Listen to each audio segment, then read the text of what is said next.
sa pagtakop sa mga kalihukan sa ika-457 nga founding anniversary sa lalawigan sa Sugbo. Mga santos o patron sa kalungsuran iprosesyon sa halad sa pagtuo 2026. Karong Agosto 29 sa alas 2:30 sa hapon, ipahigayon ang prosesyon alang sa halad sa pagtuo 2026. Sa halad sa pagtuo, iprosesyon ang mga santos o patron sa matag lungsod sa lalawigan sa Sugbo.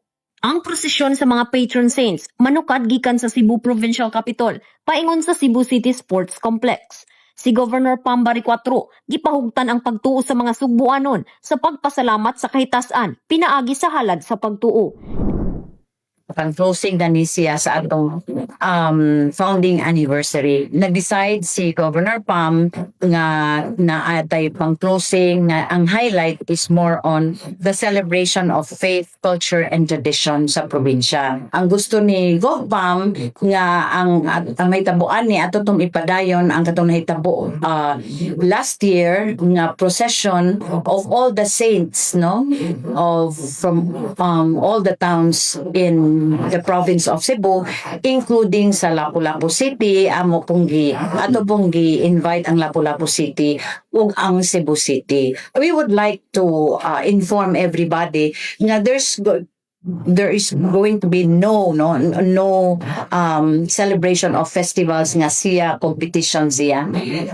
Nangayo ta og volunteers sa mga towns. So there are 7 towns nga ning volunteer nga mo showcase sa ilang festivals during the halad sa pagtuo. Wala ni siya competition, i-showcase lang ang ilahang festival. At tangan usab sa halad sa pagtuo ang mga pasundayag sa mga nabantog nga festivals sa Sugbo.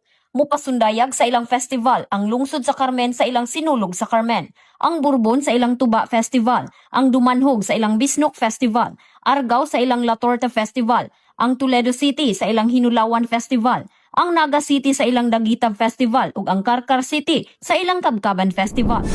Manginlabot, magpakabana, ko si Sabin Tazal, ato ang Sugbo.